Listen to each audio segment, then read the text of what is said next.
G'day everyone, popping in for our usual live, well it's not the usual live chat actually, it's been a bit nuts hasn't it over the last few days or couple of weeks with all these new announcements that are popping in.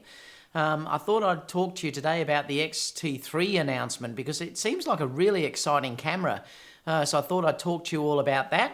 As you know, I'm a Sony user, but I thought I'd talk to you about how I think this camera fits in and what the specs are like as compared to Sony and things like that. So we'll go through the whole thing and have a chat together. So I'm going to give it a couple of minutes of pre-show just so that we can get everyone on board. And I'm just going to go to the live chat just to see who's actually here. So we've got Thomas in here, Christopher's here, also Dan's here. Oreo's just joined in, Photomix here. Boy, it must be late for you, Ike.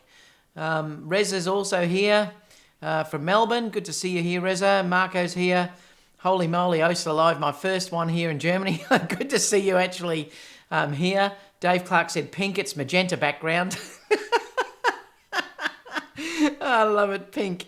Is it pink? Let me see if I can change. Hang on, let me see if I can change this background to a lovely blue. Where are we? Hue. I'm going to do this through the Hue app. Let me see what I can get. So let me go there and go to blue. And let me go there and go blue. Ooh. Just matches my complexion. I love it. Otherwise, you'd be calling me something nice. I've just got to adjust this exposure too because these lights are warming up. And it takes a while for these lights to actually warm up. It's still a little bit hot. That's not bad now. Who else have we got in this pre-show? I just said Ike's in. Rez is here. Dave Clark, pink background. Now it's gone blue. Dave, just for you. Carl, can I borrow you A9? Jean said, hey David, 1:30 a.m. here in Canada. Brett's just saying hi. Media Marcus saying hi. Christopher. Yeah, I'm going to talk all about these, Chris, because it's a pretty good release. Patrick's saying hi. Villainous, I think it is hi from Estonia. Torben's there as well. It's not pink. It's now gone sort of blue, Oreo. I've just changed it. It is pink. I've been raising fund for breast cancer research, hence the branding. Dave said, calibrate it, get the colour checker. I mean, I might look a bit pink. I haven't done a white balance on this camera. Whatever, it's probably a nice complexion anyway. Let me see. Brett said, David and his toys, laugh out loud. Milo said, Australian, made it to Smithstown, New South Wales. Darren says, greeting from Bulgaria. Dave Clark has said, X-T3 30 frames per second, really? Well, yes, I know. Well, I'm going to talk about that in a minute. Geordie is also here from Barcelona, having a lemonade. I'm not having a beer yet with you guys. I'll be back on the cracking a stubby with you soon, though. Maybe tomorrow. Peter's just said, hello, greetings from Hungary. Thanks for the live. Yeah, no worries at all, Peter. We're going to have a really interesting discussion, I think, tonight. So it should be interesting, I think, because I'm pretty impressed with the announcement.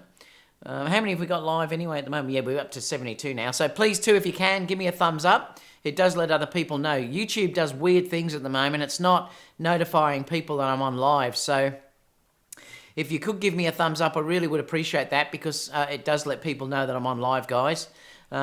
So also, if you're coming in a little bit later, just skip this pre-show. You'll see my Oastler Images sign, and then you can start the show from there. I will put a descriptor down below, a timeline as well, so we can all go through that. I'm just basically saying hi to everyone. Now, we'll leave a little bit of time for questions at the end. If you want to make sure you get my attention, just put @DavidOastler. That does make a difference in me not missing something, so please check that as well. Thomas said, Peter from Hungary, another Hungarian in here. It's good coming on this late. Tomorrow I'll probably won't be as late, and then it'll be more for US viewers because that's more suits the time when I go on a midday. So I do like popping on a bit later for you guys because then all of obviously the Europeans and the Aussies can hop on board because it's a better timeline for that. So I do like to mix the times up a little bit just so that I can communicate with all of you guys as well. Brett said, I thought the A7 III was camera of the year. Well, that's why I put a question mark on there. I want to have a discussion with you all about that to see what you think about this camera. Remember though, Sony still got to announce some other cameras yet. There may be an A700 or there might be well, there will be, and there may be possibly very soon also an A7S III. So I'm just talking about cameras at the moment that have been announced with specs that are actually there. So yes, Brett Ike's right, the year's not over yet. But it does look a really decent release. And like I said, I'm going to talk about that in a minute. Peter says, always good to have something camera-related stuff in the background during office hours as well. And Daniel's here as well. Good morning, Daniel. Good to see you on here. So what we might do, guys, is start. So I'm going to just bring up the Oastler Images sign and then we'll start the discussion. So bear with me for a second.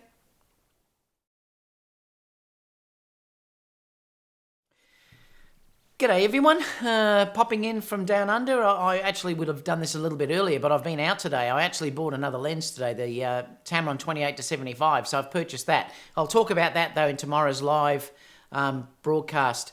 So I've been out all day, so I haven't been able to pop on when these announcements were made. So I thought as soon as I got back now, I've just had a bit of dinner.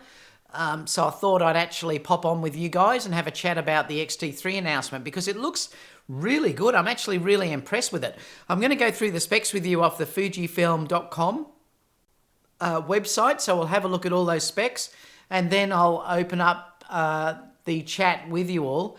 Now with the chat too, if you put @David Oastler, then you're sure to basically that I won't miss the comment. So if you do want to make sure that I don't miss the comment, make sure that you do put @David Oastler through there.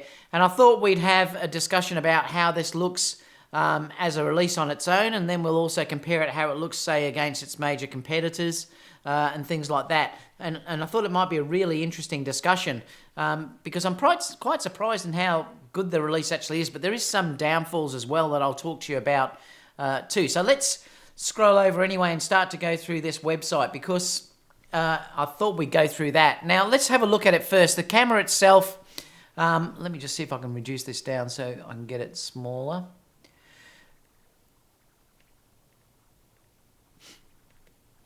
The camera itself is pretty similar to the previous version. I don't think there's really anything that I can see that's different about it. If there's any X-T2 people there, they may be able to say, but the controls basically look very, very similar to how the previous camera did.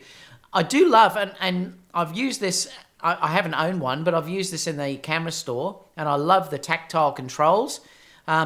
Really beautiful. I mean, basically everything is on dials, so you know that you can control it all through your dials through here. They're locking dials. So everything is very tactile, and basically it looks like that retro type feel from cameras a while ago. And I really do love it, actually. I would love Sony to go down this avenue. That's why I love the A9 so much, because I do get extra controls on the top, which I really appreciate. It's nice to be able to move things very fast and see the actual controls without having to go through menus. So this is one reason why I really do love the design that Fujifilm has come up with. You either love it, I suppose, or you don't, but I think it's probably the most beautiful camera that's out there. I really do think it's gorgeous. Like I said, I really do love those retro sort of analog type controls. So it's, it's really an interesting design compared to going sort of all menu driven, which a lot of the other camera manufacturers are tending to go. Particularly, like I suppose, if you look at even the Nikon, where you've got less controls than what you've usually got on the digital SLRs and things like that, and the Canon, the new Canon release with matte lacking joysticks and things like that. And even Sony, where a lot of it is through your menus and your custom buttons. I really do like the way that this actually works, and it feels quite nice in your hand. So that's the design of the camera anyway. Let me know what you think about that in the live chat. But I think they haven't changed much at all. I believe they've moved the optical viewfinder a little bit further out so that you can bring your nose a little bit more away from the touchscreen at the back, which is a really good design feature.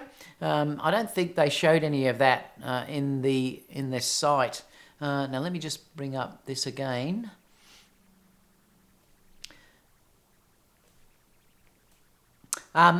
So let's go through the specs anyway about what it's got that's different to, say, the previous version. And they have given a really decent update to this camera, particularly in video and the continuous shooting.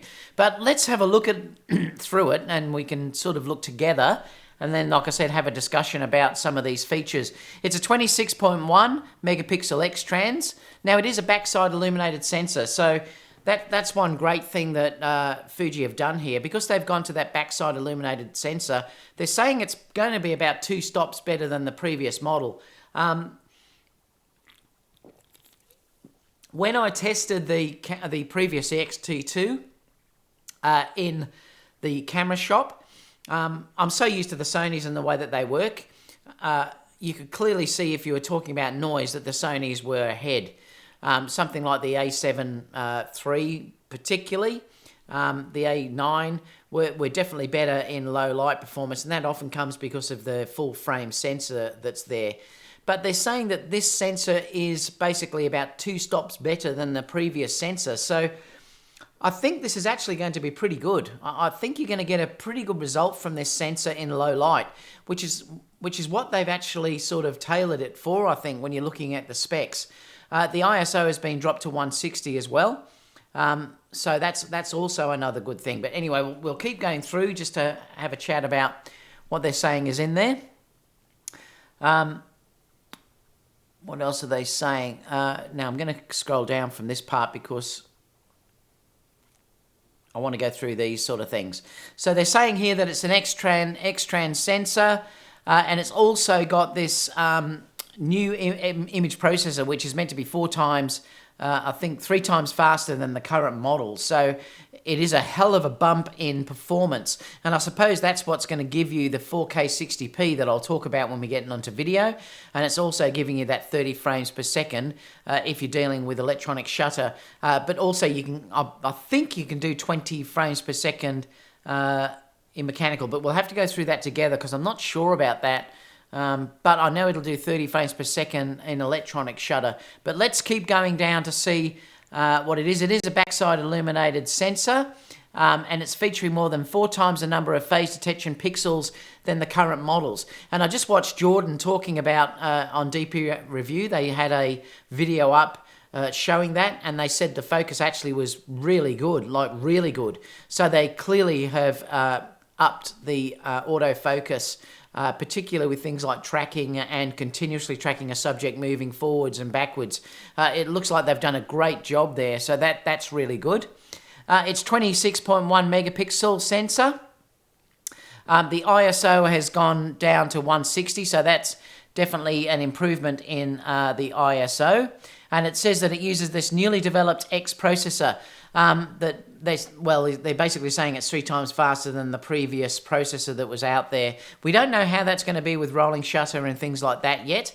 We'll still have to wait for reviews on that to see how good this actually is if you're dealing with rolling shutter and stuff like that. But we'll find out once this starts to, the reviews start to come out. But it's definitely given it the ability to shoot these 30 frames per second that they're talking about down here, which is...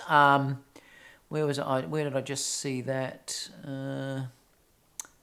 Not sure. I know I saw it. We'll go through the full specs in a minute and actually have a look at that. It's saying there's a significant improvement. Keep asking questions too, guys, because I will come back and answer the questions for you as well. They're saying significant improvement in AF performance in low light. The previous versions, I believe, were -1. That was, I'm not sure about what they're talking about with what lens they measured that with. They don't say it.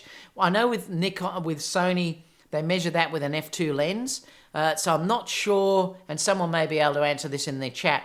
They're not saying what that measurement was done, what lens it was actually done with, so I'd be curious to know that. But they are saying that it was -1 previously, and now it's down to -3, which is a big improvement. A really big improvement in their focusing. What else are they saying through here? Face detection. So they're saying it's got much better face detection. That was shown when in the DPR review that was just on I watched before this. It did look really good. Basically the way it was tracking the face. And I think it also has. It says IAF is available also during video recording to achieve smooth filming of persons, which is interesting because you don't have IAF in video on the Sonys or any of the other cameras. You only have it in the still mode, which is interesting that they're saying there that it does have IAF here. The face and IAF detection is available also during video recording to achieve smooth filming of persons. So that's really interesting in itself. The electronic viewfinder is 3.69 million dots, which is very good. And I've heard that when they look through the viewfinder, it's basically looking just like it's a live viewfinder. So it's meant to be really good without any blackout. So they've basically solved that. Or I think they said there was a fraction of blackout, but you don't really notice it. So that's also amazing. It says there, burst rate of 30 frames per second blackout free. No, they mustn't have said there was a blackout because it's saying blackout free. So that's incredible. And they're also saying that the new sports viewfinder mode makes it easier to capture moving subjects. When using this mode, the X-T3 photographs a subject in an area equivalent to 16.6. Now, what that means is there's this mode in the camera that when you select it, it drops the megapixel down to 16.6, but you see a small square that sits. So if you're looking at the viewfinder now like me, there'd be a square that sort of sits inside this so that you can see what's walking into or running into the frame, and then you could fire away. I don't really think you need that because it's no different than just using a wide-angle lens and then cropping into what you need. But they're just saying it's an extra feature. But apparently the viewfinder in the camera is outstanding, and even the X-T2, the viewfinder was outstanding. This has been improved, so that's another great thing. It does have pre-shooting function. It starts shooting the scene when the shutter is half pressed down. So obviously, if you miss something, you could grab it. They're talking about the viewfinder here.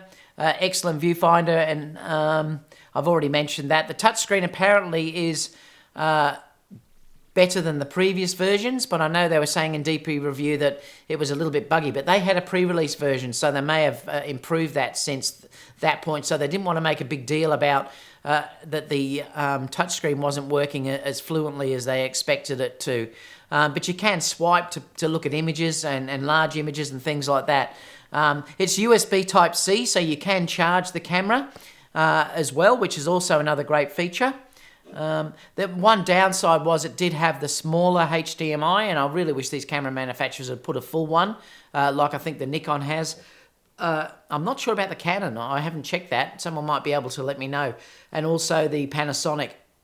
Excuse me, I did adore having the full-size HDMI because you're always breaking those small cables. They also don't fit in very well either. They can fall out very easily. Battery life is not fantastic. I know Jordan said that he had to use 6 batteries in the day. He said the battery basically only lasted less than an hour, I think. So battery life wasn't very good, and I think it's rated to nearly 400 images, so it's nowhere near what the Z battery's getting in the Sonys. But it is comparable, obviously, to what you're getting on the Nikon. The Canon one was interesting because the Canon one was a similar amount for the still shots, but they were saying that it had 2 hours video, and I'm not sure whether that 2 hours video was shooting 1080p. We'll have to wait and have that confirmed because it could be that Canon was saying it was 2 hours, but that may be 1080p, so I'll have to wait and see about that. Video performance is incredible, and this is one area where the Canon particularly... after I've looked at the specifications for that, only having not having 4K 60p in the Canon or the Nikon is a real downer, I suppose, for a brand new release that's just been announced now. Yes, the A7 III hasn't got it, but that camera now has been out a while. But Canon and Nikon did miss that aspect of giving you 4K 60p. So this one does give you 4K 60p. And it's also without a crop. So, I mean, it is cropped anyway. Remember, it's APS-C, so it's a 1.5, I think, crop, something around that mark. I'm not sure what the exact crop is. But Canon has a 1.75 crop built in. So the Canon basically is giving you the same cropping as what this will give you. So that's an interesting scenario in itself. So if you're dealing with video... you're getting a probably much better video here because you're going to get 4K 60p internal which is fantastic as well. Now, we'll also do 10-bit. So you're getting 10-bit. I think it's only 420 internal. You can get 4K 60p 422 10-bit if you're going to an external monitor. So they really have lifted their game here in video features. It does have their own log. We might be able to find that in a minute when I'm coming through this. And I also see that it's got support for hybrid log gamma HLG as well. So it's really up there. They've really upped their game with the video side to this camera. The autofocus too, the tracking seems to be really good from what I've just seen in the tests that I've just seen. It looks excellent actually. So if you think that you can do 4K 60p, 422 or 420 10-bit internal, and have that 4K 60p is amazing. It doesn't have IBIS though, so you're going to have to rely on the internal stabilization in the lenses. And the bummer is it doesn't have a flip-out screen. This would be the ultimate vlogging camera if this had a flip-out screen. And I don't know why they never gave that, because their other camera, is it their X? I can't remember. There's one that they've just recently released that does have a fully articulating screen. So I think they've missed the boat on that one. They really could have produced an amazing video, incredible, amazing video camera if they'd allowed that flip-out screen to be on there.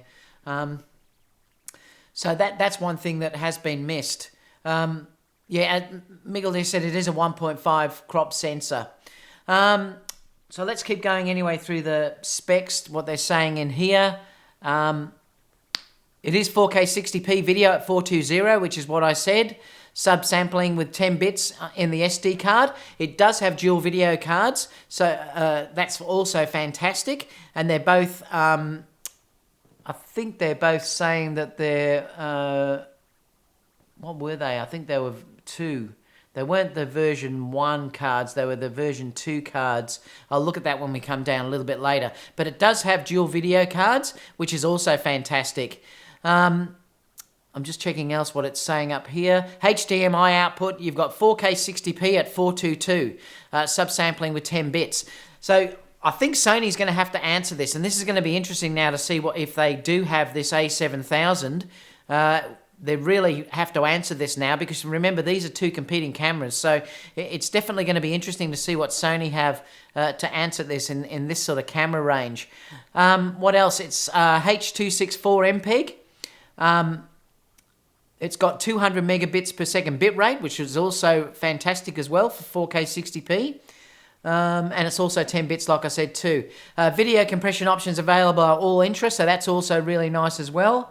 Long GOP, which gives better compression rate. So it really looks like they've upped their video game on this completely. If we're looking at the sensor on this as well, it's saying the sensor readout speed is about 1.5 times faster than the current models. So they really have upped the sensor speed on this, which enables a fast 17 millisecond reading of 4K 60 frames per second video, which might help with the rolling shutter, obviously. Like I said, I haven't seen that yet. No one's mentioned how good the rolling shutter is yet. But at least the sensors, the reading of that sensor seems to be pretty fast. What else are we looking at? It's saying it's got 12 stops of dynamic range, which is pretty good. It's also got new noise reduction process. ISO, it's obviously starts at 1600. I think it goes up to 12. I'm not sure. We'll have to look at that in a minute, what the maximum ISO is when we look at the actual specs. So let's keep scrolling down. Now, the vertical grip. The interesting thing about this camera is the previous Fuji camera, you had to use the grip to shoot in that high mode, which was a pain. So basically, Fuji was forcing you to go out and buy that grip if you wanted to shoot in their high frames per second mode. Well, you no longer have to do that. So obviously the processor is that good in this new camera that you haven't got to do that anymore. And so you don't need the extra grip. It might be worthwhile to get the extra grip if you wanted to use extra batteries, because like I've said, the battery life is not very good. But that's the reason why you'll get it. And it is a full battery grip with a shutter release and all that sort of stuff. I don't understand Nikon releasing that dumb battery one, which was a bit crazy. They're saying it's fully water resistant or water resistant as well. Dust and water resistant. And that's the same as what their other cameras have been, which is amazing. Let me just keep scrolling down. What else have we got? All right, so let's look at the specs. Just quickly before we open this up in the chat, and I'll have a little bit of a summary about it all as well, just so we can go through everything with all of you. So it is 26.1 megapixel sensor, and it also is UHS-2. It's dual card slots. So that is a really good feature, and this is another thing. I hope the Sony comes out with dual card slots. Plus, this price is only $1,400 or some ridiculous figure that I think it was nearly $1,500 or something like that. It's very reasonably priced for what this camera is actually offering, and I'll talk about that in a minute as well. It does have the dual card slots. They're both UHS-2. I wish Sony would do that. Sensitivity is ranging from 160 to 12800 in third of a steps. There is an expanded one, I think, up to 51,200.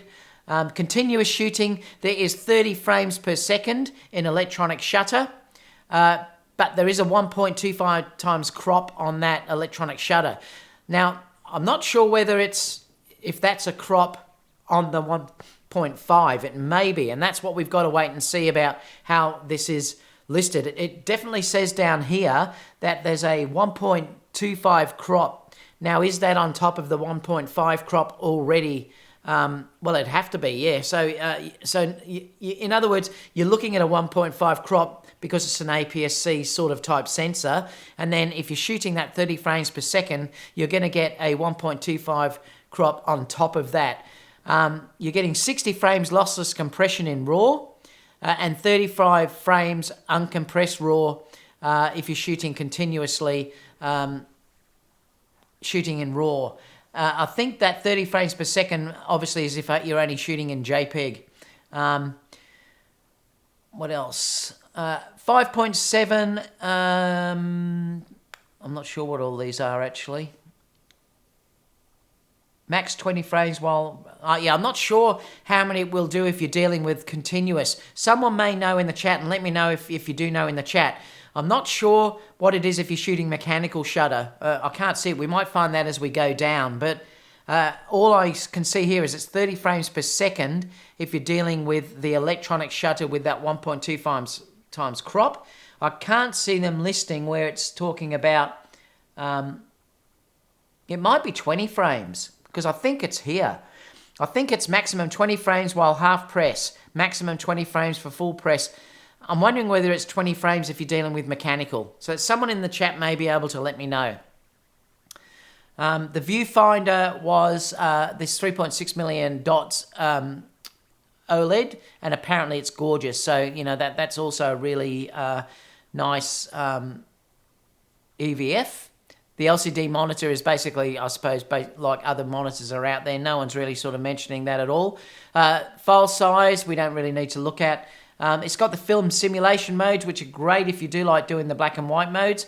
Apparently, too, there's a new one which you can colorize black and white images, look really nice. You can make images look sepia or a warm type black and white, and that's a really nice feature. Acid Delusion just said it's 20 frames per second, so that is mechanical. Incredible. Basically, you're dealing with like the A9 here if you're dealing with the shutter. It'll be interesting to see if it's as fast as the A9 though with rolling shutter. What else have we got? Oh, yeah, I was talking about the film modes. Film modes in the Fuji camera are beautiful. It is nice to be able to see the image in true black and white and with the film simulations in camera. And they do have beautiful film simulations, so that is a really lovely feature about the Fujis. And like I said, there's a new mode in there where you can control how much color you have to make things look more sepia or a colder type black and white, and that's really nice. Daniel's saying 11 on mechanical. Okay, that's interesting, Daniel. So we've got two people saying a different thing there. 11's still pretty good though. What else have we got? Obviously, there's also Bluetooth, Startup time they're saying is 0.3 seconds, so that's nice and fast. Battery life, where does it talk about battery life? Battery life is saying 390 frames, which is just okay. It's not fantastic. I mean, it's certainly nowhere near what you're going to get with the Sony Z battery, that's for sure. And that's about it for the specs. So what I want to do quickly is just open it up to chat, but let me just, before I do that, I'll sort of summarize what I think about it. I think if you're a Fuji shooter particularly, you would be tickled pink about this. I'm pretty sure it's priced under 15,000 United States dollars. 15,000. I think I better have another drink. These lights keep adjusting too. Let me just see if I can lower that down a bit more.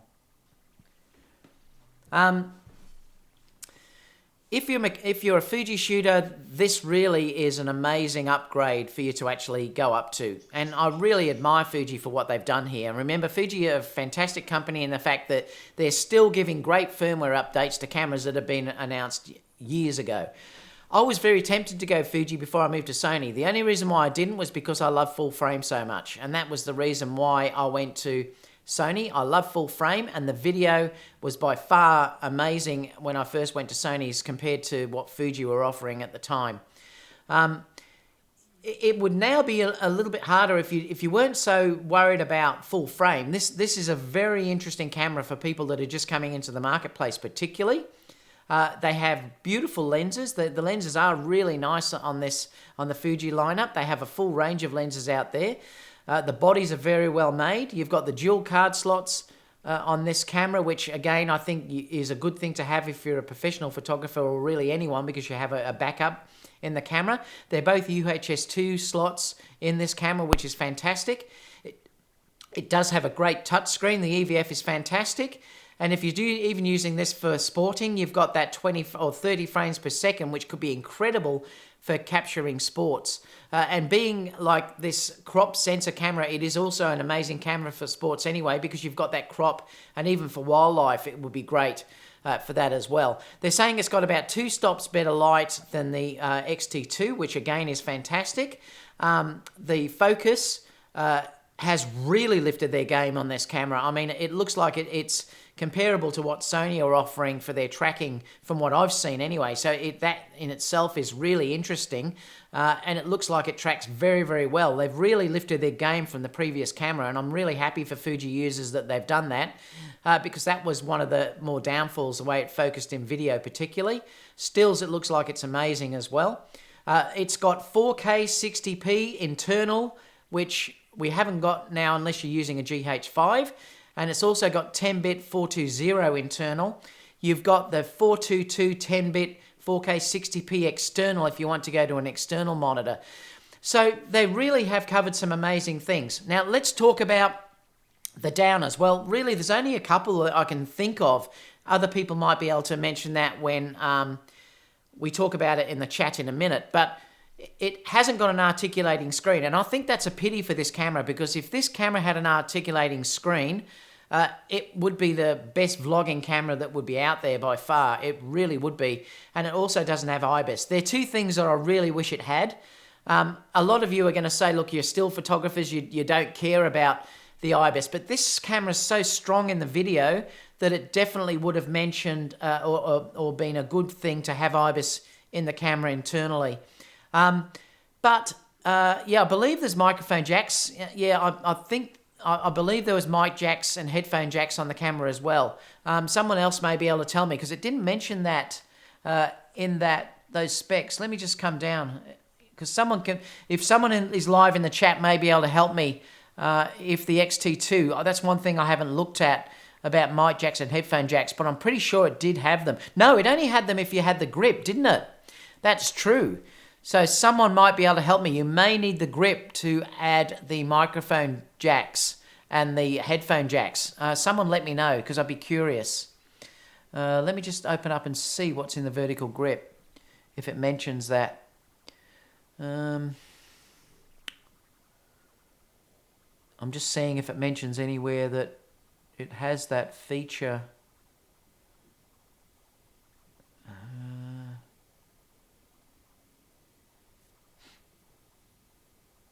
No, it's not mentioning it. I'll wait till someone will say in the chat for sure. I haven't seen anywhere where it's mentioning if it's got internal microphones. Oh, there you go. In roster said it has an inbuilt microphone jack. Again, it's got everything. It's just incredible. So I'm really impressed with this camera. I really am. And I hope Sony has an answer to this with the A7000. I really do, because at the moment, this is by far the best crop camera, I believe, in the world. It may even be, if you're looking at all the features overall, that there is actually something... There really is not much that could beat this at the moment if you're dealing with everything that I've just mentioned. We'll talk about it in a minute. I suppose the only thing that's down is the battery life, no IBIS, and no flip-out screen. But everything else about this camera is incredible. So let's have a chat about it anyway. So I'm going to open it up to the chat, and we can all have a talk about this. They really have blown Canon and Nikon out the water, if you ask me, with this release. And I think that a lot of people are going to be incredibly interested in this camera. For the price that they're asking for this, it's an incredible entry-level camera for everything that's in it. I'm just going back to where it starts with my name mentioned. So let's start from here. Christopher said, are you coming all the way to Germany to attend Photokina? I wish.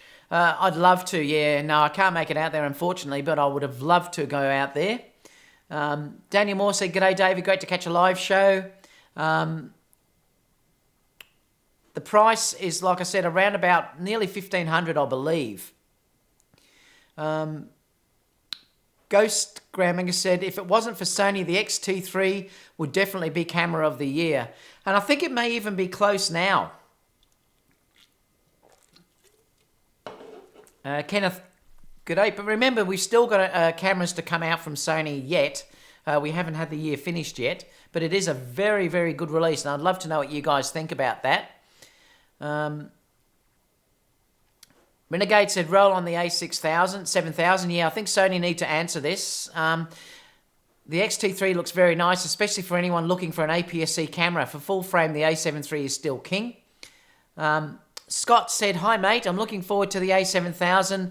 That'll do me for my outdoor adventures.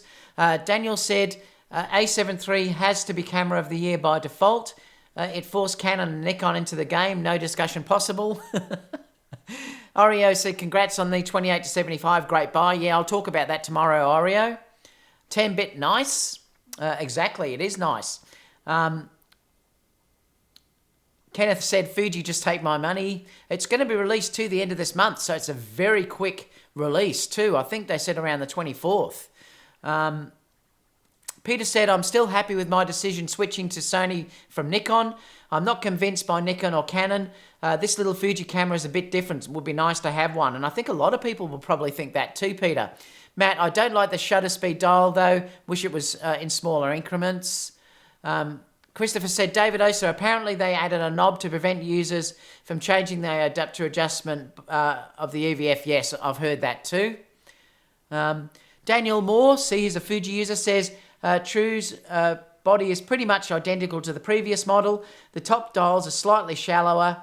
The features are a decent improvement from the X-T2, but that was a great camera already.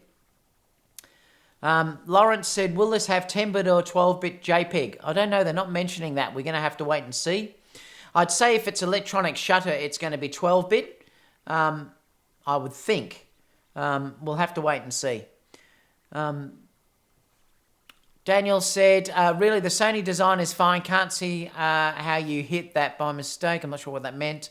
5-4 said, can you please tell me the best budget option from below two options? $800 for one portrait. Tamron 28-75, 2.8. Two Sony 85, 1.8. And the Sony 50, 1.8.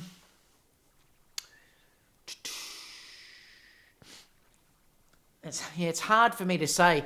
I love shooting at 1.8. If you've only got the two lenses, I probably would get the in that range, if that's all you can afford, I'd get the 28 to 75. The only reason why I'm saying that is you've got nothing wide enough. 50mm is not wide enough. So I'd get the 28 to 75 to give you that ability to shoot wide. Plus, the Tamron has an amazing almost macro feature as well. Stratos said, hi buddy, enjoying pizza and watching your vid. I will be in Melbourne by the end of September. Hopefully we can catch up. Any gathering plan? Not yet. I am going to have another Melbourne meetup though. I'm not sure when. Wedding season's just about to kick in for me. But I do want to have another meetup soon. What else have we got? Joe, this release looks great. Better than the Canon and Nikon. I agree with you. It's definitely better than those two cameras. That's for sure. Cams said, just saw your post on the Tamron. Congrats. I use mine about 80% of the time. Shot my son and wife on the Dodgems at the fair over the weekend. The AF and face detection worked great. Camera Conspiracy says, why do they tease us? Great video camera with no flip-out screen or IBIS. I know it's a pity. It would almost be perfect if it had those two features for me, particularly. If it had that flip-out screen, I mean, I'm still going to wait to see what Sony has, but boy, I'd be tempted to get that for vlogging. It's the same price as the XH1. I prefer the handling and the IBIS, of the XH1. Chris said, also, despite using the same batteries, Fuji is claiming battery life will be longer due to the upgrade of the 4K processor. Yeah, it's still not that good in battery life though, Chris. Weird, this cam has bad battery life. No IBIS, no flip-out screen, but get praise now because it's Fuji. Camera fanboys are a weird species. Well, the reason why I'm praising it, it's got the dual card slots, it's got 4K 60p internal, it's got 10-bit internal. It's incredible what they're offering for that price. That's why I'm praising it. J Rose said, this is almost a perfect camera except for the articulating screen and IBIS for video. I agree. MBW said, Sony releases a camera with a flip-out screen. That'll shock the world. I'd be so happy if they do. Daniel said, faster CPU is new gen, so less power usage. Yep. Same as phones. Matt said 30 frames per second in a 1.25 crop, though. Not sure I'd want that crop. Well, you don't have to shoot in that if you don't want to. We still have to wait and see, like I said, whether there's any rolling shutter issues or banding with that electronic shutter. That's something we've still got to wait and see. At this stage, the A9 is the only camera that can do that. So this is going to be interesting to see if it can actually do that. Daniel said, shows Nikon, Canon CPUs does matter a lot. Exactly. I think that's where they failed, Canon and Nikon. They just haven't done a decent enough CPU. The Hip Brainiac said, not a bad camera. Renegade said, DPU had to use 5 batteries. Yes, and that's why I said it's not very good in that respect. Mick1 said, so basically it has a bigger crop in 4K than the Canon. No, it's the same, basically. I think the Canon's a fraction bigger because the Canon is a 1.7. This is 1.5, so this is less crop than what the Canon is. I think that's correct. Yeah, battery life sucks on it. Or gimbal or cameras, yeah, that's how you do it, or use IS zooms. The IS zooms still never work as well as the internal zooms, internal IBIS, and in combination with lens stabilization. You've only got to look at like what the GH5 has. That literally is like putting a camera on a tripod. It is that steady in your hand. It is incredible. You can film that without a tripod. It's amazing. And that's what I'd love with IBIS.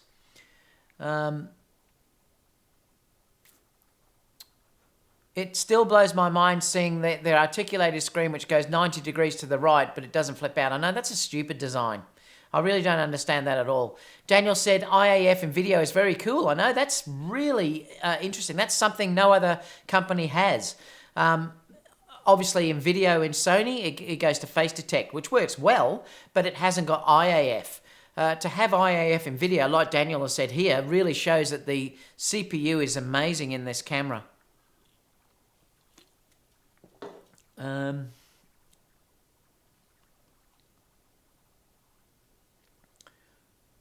What portrait lens do you use on the Sony in studio?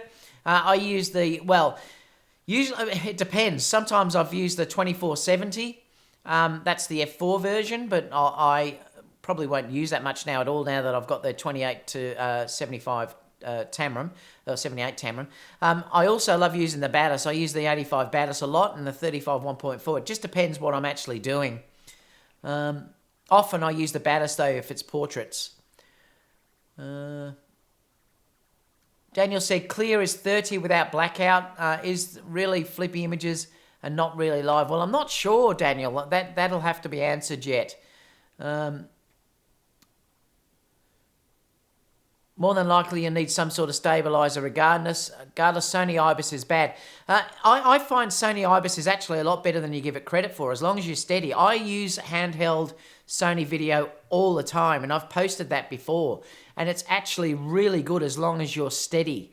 You have to be careful how you hold it and stuff, but I can, with practice now, hold the Sony cameras with the IBIS and get really good results with it. It's not GH5 level, but it's still really good. When is Panasonic releasing the new camera? I'm not sure. I think the announcement's soon, though. Fujifilm only now catching up with 215 Samsung NX1 tech. The Samsung was way ahead of its time. Buffer only 34 frames. Yeah, it looks like the buffer is a downside to this, Daniel. I forgot to mention that. Well, it's a 1.5x crop sensor, plus the 4K 30 1.25 extra crop. Kind of bigger than the Canon R actually, and that's what we'll have to work out. 30 frames per second. The buffer is 40 frames, so 1.25 seconds. Wow, that's handy. Daniel said, I'm starting to realise all the choices we have are irrelevant. All these cameras are great. It's all about the photos and your workflow preference. Exactly. And remember, it's all about the art as well. And that's the thing. APS-C requires less memory, less processor. Does ESR really have a 1.7 crop? Yes. J-Rose says, also cheaper sensors and lenses don't have to be as large. The Canon has a 1.67 crop. I think it was a 1.75 I heard. Sony A7 III doesn't crop at 4K. No, but it's only doing 30, remember though. It's not doing 4K 60p, J. Daniel says, with the Nikon releasing Canon and all the Sony and Fuji fanboys are just starting to sound like Charlie Brown's parents.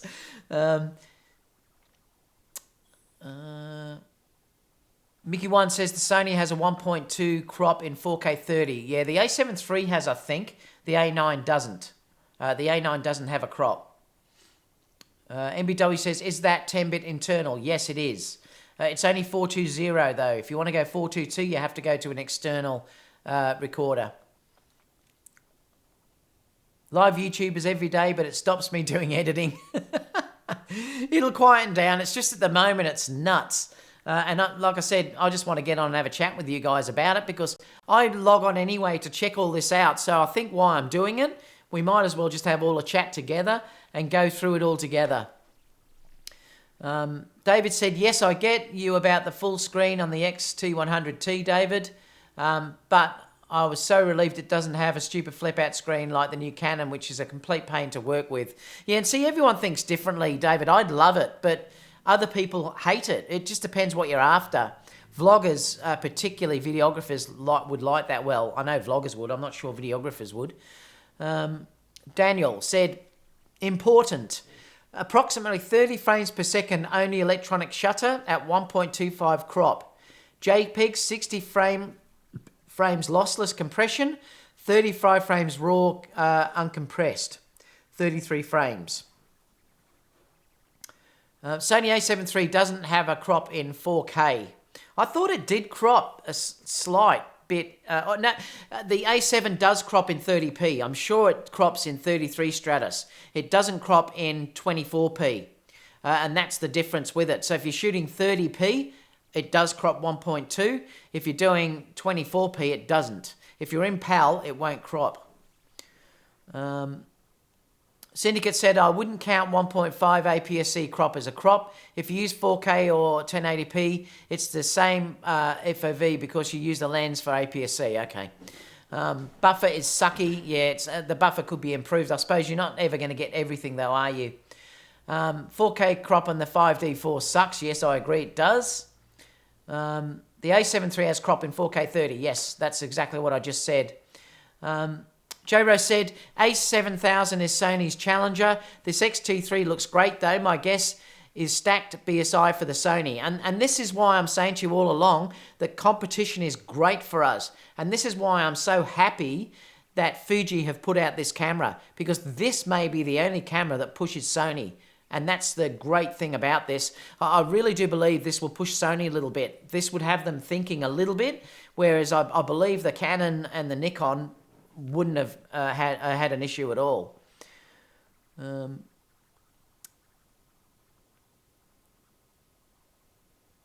Daniel said, what I would like is Bluetooth connection to Google Glasses, so I don't even need a flip-out screen. That would be cool. Can you tell me, does the Tamron 28-75 f2 for Sony E-mount, is it a good all-around lens? Yes, it is. It's a great portrait lens. JLo said the Tamron is excellent for the price. MBW said, just hope Sony releases a new camera or at least announces it this month with a fully articulating screen and good IBIS. I hope so too.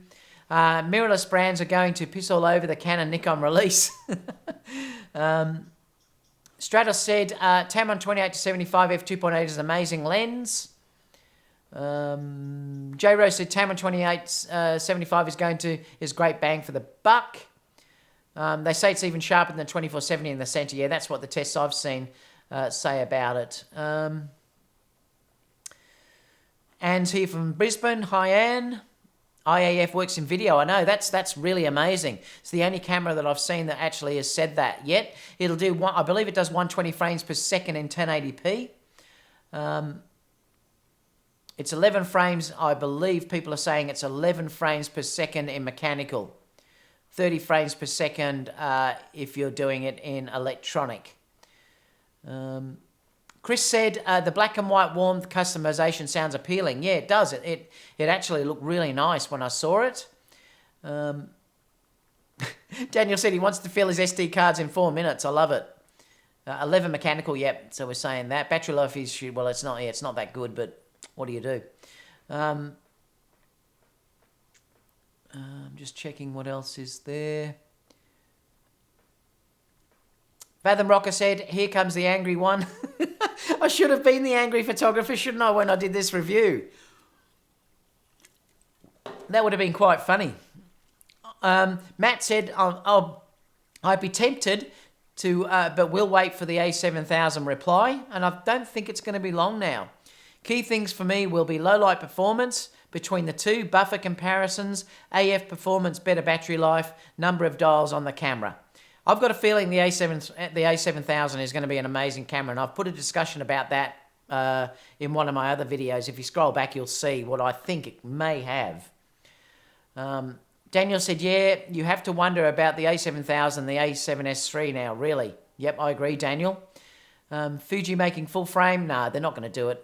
They've got their micro four third. They've got their medium format camera, so I don't think they want to get into this marketplace. It's too packed. Definitely getting the feeling the stacked BSI for the A7000 and the A7S3. Chris said, did you mention if the body has both a mic? Yeah, well, apparently it has. I didn't notice it on the thing, but others were saying, yes, it has. Got that there. What else? Daniel said the A7S3 going to be able to take usable pictures in absolute darkness, probably. What else have we got? Oh, jump down. Let me come back to here.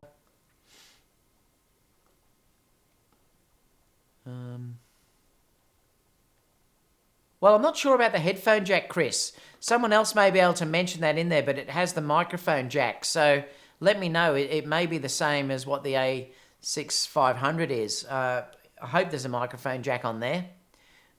Someone might be able to let me know in the chat. But they're saying it's got internal microphone, unlike previously. It's saying here, Anthony said, remote jack move to the right of the camera to allow headphone jack to sit with the mic jack. Well, there you go. Okay. Way better than the Canon announcements, I agree. Dallas said, it's surprising how much video factors into thoughts for camera compared to a few years ago. Yeah, I know, because video is becoming more and more important, Dallas, particularly for my clients. And I think you're going to find, due to things like Instagram with their IGTV, YouTube, everything else, people are going to start demanding that photographers take video as well. If you don't do it, your business isn't going to grow, I don't think. Daniel said, A7 III has to be the camera of the year by default. It forced Canon and Nikon into the game. No discussions possible. David, is X-T3 better than the last release XH1? Well, it depends what you want. I mean, I think for me it would be. It depends really on how you want to shoot, though. Hober said 1500 ASPC. That's for this camera versus 2000 for the full frame. I think more people are going to buy the full frame. Michael said, G'day, Michael. 1 second, I saw it earlier. I have to remember where, but on the pic, a YouTuber was showing it. That's the mic stuff I think you're saying. What else have we got? There is no image stabilization. Yeah, there's no IBIS. That's one bummer. Yeah, the doors are removable, which is great if you're going to put this into a rig. Again, that's something that they've thought about with this. Why can't they release global shutter? Because basically, that's my son playing up with the front door. Well, the global shutters aren't released yet, so that's an issue. We've been stuck on this until they release it. It will happen. You're probably going to find Sony will release the first global shutter. Oreo said the upcoming Sony A7000 will have to be priced no higher than $1,500 in order to compete with the X-T3 and not suffer from the A7 III competition. Yeah, I think you're right there, Oreo. It would have to be around that figure. They may even undercut it. We're going to have to wait and see. Daniel said, Oreo, I agree. Sony can and has to do a 1-to-2 with the A7000 AS3 combo, but they can and have been planning both for a while. They have. All of you think they need IBIS. Fuji can easily add electronic stabilization via Kaizen. The processor is very powerful quad core. Nothing works as well as true IBIS. It just doesn't work as well. Does it have 10-bit internal? Yes, it does, Daniel. It has 10-bit internal. Only 420 though. MBW said, Jesus, they're giving you some amazing features at a decent price. That's pretty crazy. Yeah, it is. It's an amazing price for what they're offering with that camera. It's amazing. It's going to shake the industry up, I think, like the A7 III did. When you think of the 4K 60p at 10-bit internal. God, I wish Sony had the GH5 IBIS. I know, I used to love that. I did adore that with the GH5. Michael said, looked at the DPR review. It has a headphone jack and mic jack. Thanks, Michael. Fuji employee said in an interview with Adorama, check the newest video. I'm not sure what that meant. Gilliam said, hello, David. If today you would start with a nice camera, which one would you go? EOS RZ7, Sony A7 III, or Fuji X-T3? No budget limitation. I'd still buy, look, if that was me, I'd still buy the Sony A7 III because I adore the full frame look, even though it hasn't got the 4K 60p. So all in all, if that was me, I would buy the A7 III. But full frame is important to me. There is still a difference if you're dealing with shooting something at 1.4 or a 1.8 to get that subject separation. So that is still important to me. If it doesn't matter to you so much, though, the Fuji is an incredible buy here. I'd certainly be buying that Fuji over the Canon. I think the Fuji is an amazing camera. It has the dual card slots. It's got the 4K 60p, 10-bit internal, amazing focus. So I would buy that before I buy the EOS R. Looking at the specs that are out now.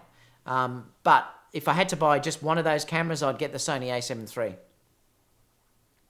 I'm not saying the A7 III is better. I don't actually believe it is better looking at the specs. I think overall, if you're dealing for a hybrid shooter, the Fuji X-T3 is a better camera because it's got what I need. And I'm talking about the way I shoot.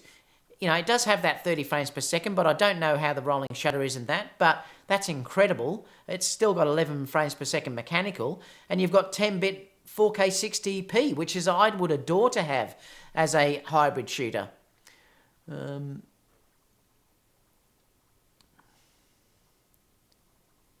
Yes, the Fuji does have USB-C. Kelly's saying hi from New Zealand. Hi, Kelly. What else have we got? I'm just trying to get through this because I've been on for a while. Oops. Where were we? A9 no crop in 30p, no crop in 4K or HD. That's exactly right. Yeah, the A9 doesn't crop at all, Michael. It's the only one that doesn't. Colin said, why so much about a flippy screen when you can view output on a Fuji remote app? Because it's just another thing that you've got to do, and there's a latency there, Colin, as well. It's just not as nice as being able to fold that screen out. If you don't want that screen, it doesn't mean anything to you. Well, then clearly it's not for you. But I do all this sort of stuff, and I'm vlogging all the time and filming myself for YouTube. Having that ability without having to do anything else, just flip that screen around and have it work, and I can see myself like that easily, holding it in my hand, not having to hold a phone and things like that separately, is amazing as a vlogger, and that's what I would want. The GH5 had that, and I really miss it. If you don't want that, that's totally up to you, but I would adore a flippy screen. MBW said maybe Sony can add IAF video too. They may have to up the processor though. What else have we got? Michael said Fuji X-T3 looks nice, but I'm already with a Sony, so come on A7 III. I agree with you, Michael, too. I can't wait to see what that camera is as well. Sony is preparing for a thunderstorm announcement. I'm sure they probably are.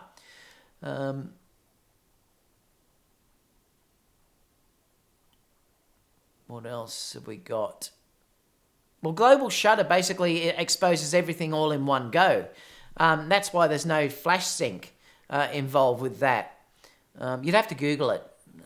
We can't go through all that here.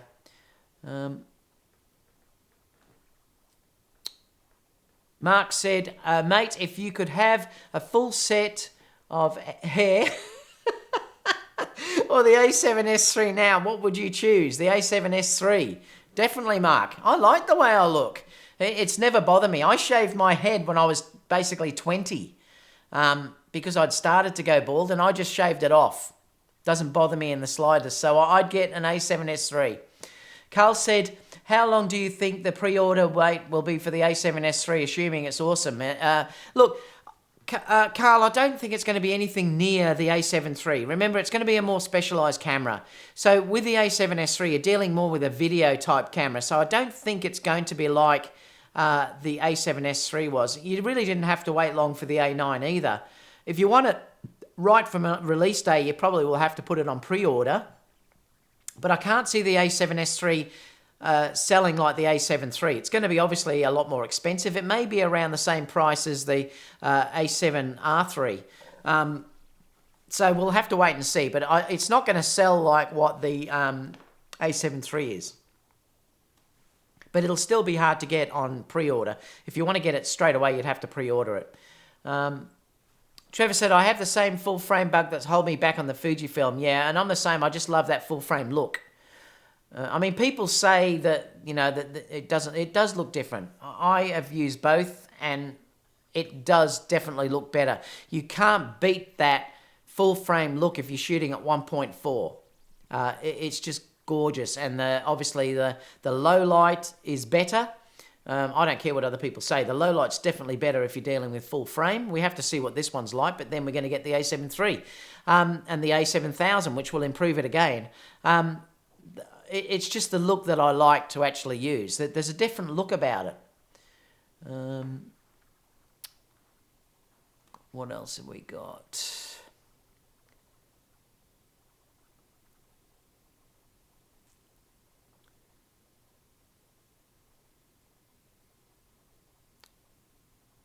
Dallas said, I think Canon has a good platform with quality RF lenses. Yeah, and I might have another talk about that. The lenses are beautiful that Canon have just announced for that camera. That's the main selling point, I believe, of that camera. That's why I was a little bit lighter on them, because I think there's going to be a second camera announced. Whereas Nikon showed their hand by releasing both cameras. I think Canon have another camera up their sleeve. There's no way you're going to be paying that money for those lenses and not having a professional camera coming out. Great to see competition now, and I'm exactly with you. See, and this is the opposite to what a lot of YouTubers like that are out there. You know that I love Sony, and I am a bit of a fanboy in that respect, because I do really love Sony, and I'm not going to be moving away from Sony, but I would certainly buy another camera. I bought the GH5. I certainly would move out and buy something else. But remember, at the end of the day, I'm a photographer and I'm an artist. All a camera is gear. And that's the thing that I keep trying to say to people. People get so heated up on it, and it's like the gear wars and everything else. I don't really like to get into that too much, because it doesn't really mean that much to me in that respect. I love using Sony gear because it's certainly the best for me at the moment. But at the end of the day, it's like driving a car, and you change cars if you get a better car coming out. I'm not going to switch now. I mean, there's no reason for me to, but you know, like I said, the end of the day, it's all just gear.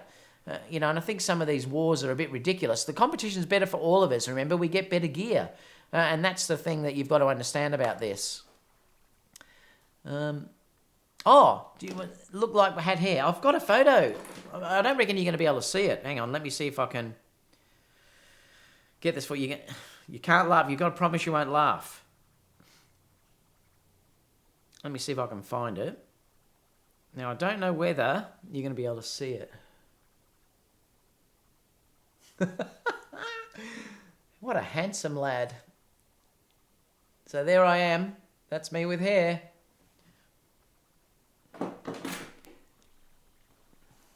Now, that'll really start flaming, won't it?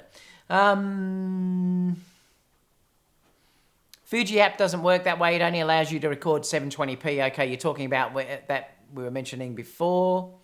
Dallas said that I think the Canon has a good platform with quality RF lenses, and I said the lenses are amazing. It just needs 2 card slots, 4K 60p in the EOS R next year. Yeah, it's a start, and hopefully they'll make it better.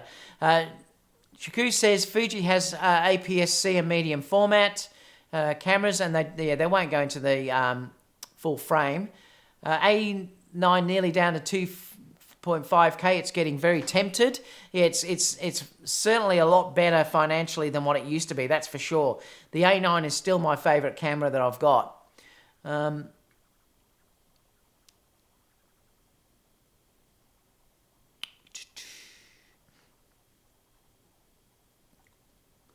Dan said, do you think the Fuji brand listens to what its customers want the most? I think they probably look after their customers the most, that's for sure, because their firmware updates, also Panasonic too, are quite good. But the Fuji firmware updates, they add really good features into older cameras. They're still supporting older cameras.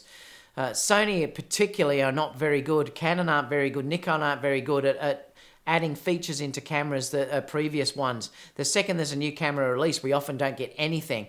Whereas Fuji really are giving great firmware updates later on, like really improving focus and adding things like that much later on.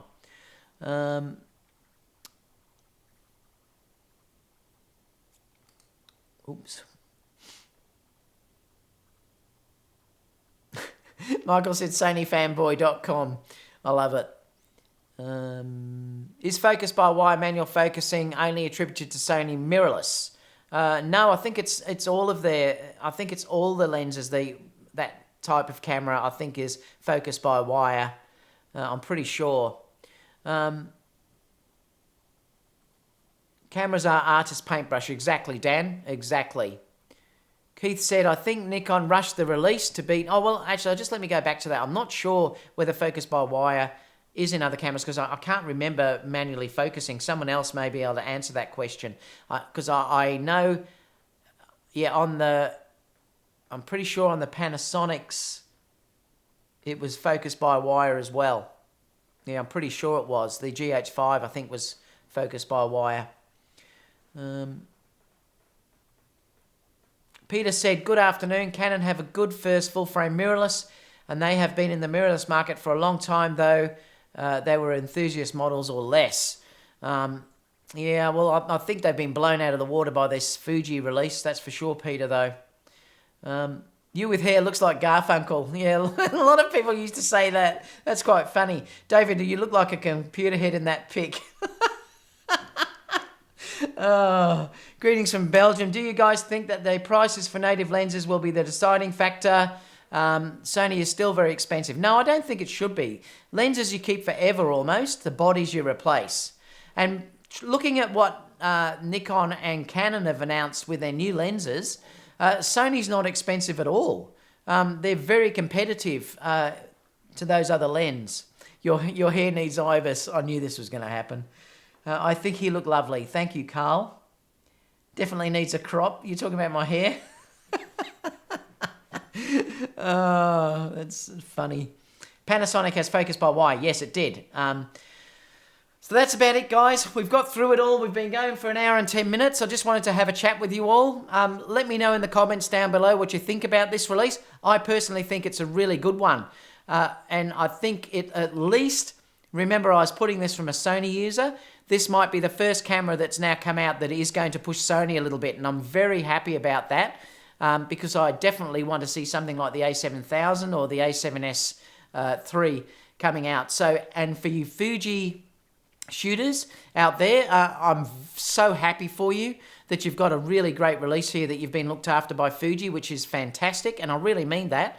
And I think you're very, very lucky that you've got a camera that gives you all those features for that price range particularly, and I think it's a great release overall. So congratulations, Fuji. I think you've done a great job looking after your obviously clients, which is what a lot of other manufacturers could think about doing as well.